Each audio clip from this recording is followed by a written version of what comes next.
Então, orientador, pegamos uma dimensão que agora é a relação orientador educacional, escola e família, e chegamos à educação em valores, né? Então, por que eu trago a educação em valores? Se o orientador estiver preocupado com essa diversidade, não só em termos de constituição familiar, né? Essa diversidade de alunos, do entorno, o princípio, né, em si, ele vai se preocupar um pouquinho também em olhar e investigar que modelos de família estão naquela realidade na qual...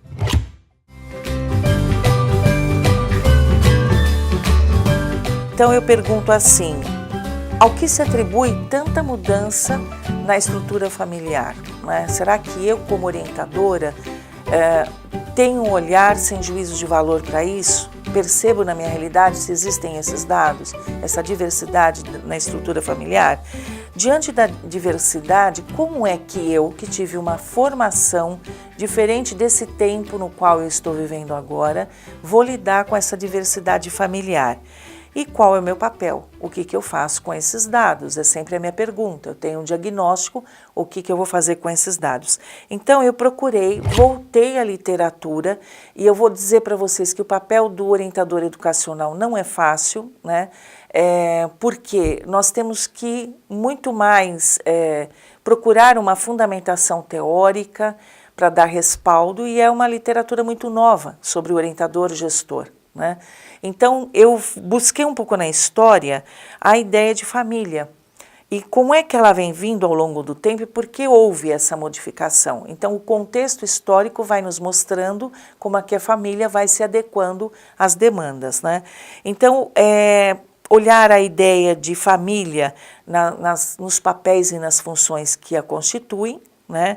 Olhar um pouco também que a família ocupa um determinado estatuto, seja a mulher, seja a criança, seja o homem, enfim, são orientados aí para alguns papéis, né? Dependendo da época em que eles se encontram, determinadas funções vão se alterando, com certeza o papel da mulher é evidente como vai se alterando em função das demandas sociais, né? E qual é a função da escola e da família? Como é que elas podem estabelecer uma parceria? Então eu trago para vocês aqui qual seria o papel da família, desse núcleo, né? Ela traz uma ideia de pensar um pouco ali na proteção, como é que é isso, numa educação formal. Esse é o conceito que as pessoas e as representações vão nos trazendo no dia a dia, né? A ideia de afeto, a família é importante em termos de socialização, é o primeiro vínculo estabelecido ali. Tem uma ideia também de reprodução, né? Então eu trago algumas representações sobre o que é ser família.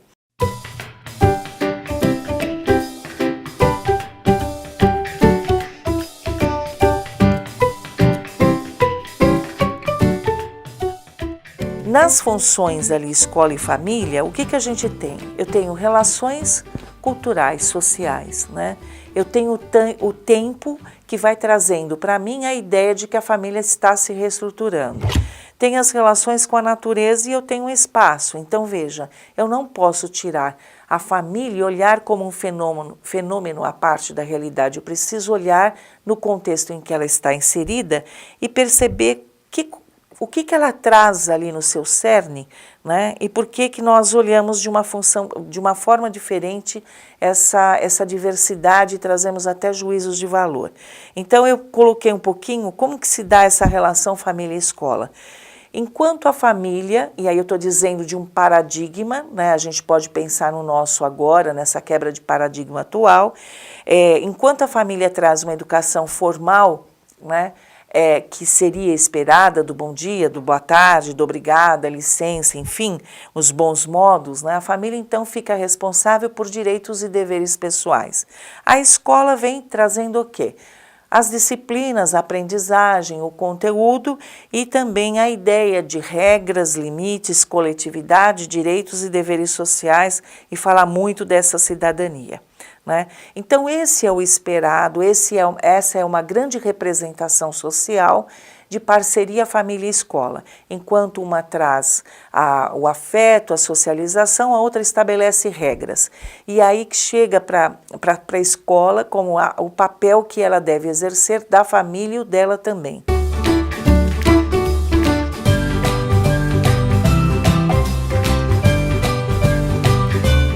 Eu trago algumas imagens para vocês verem. Eu fiz um percurso histórico das representações de família para vocês terem uma noção do que vai acontecendo aí no processo, né? Então vamos fazer o percurso dos conceitos de família. A primeira imagem que vocês estão vendo é uma família na pré-história. Vejam aí as relações, né? A segunda que eu trago é uma família romana, a visão paternalista. E como é que isso define os papéis, né? Uma outra é uma família camponesa. Então, como as mulheres cuidam das crianças e da casa e como os homens cuidam das plantações. A próxima imagem é a família da classe trabalhadora. Então, com a Revolução Industrial, como é que os homens e as mulheres têm papéis diferenciados aí em relação à educação. A próxima, família moderna, já há uma valorização da mulher no mercado de trabalho, né? Os filhos ficam sob a responsabilidade de avós e amas modernas, enfim. E aí eu trago para vocês um mosaico de família moderna, né? As diferentes composições da estrutura familiar. Então, e os papéis que estão por detrás desse daí.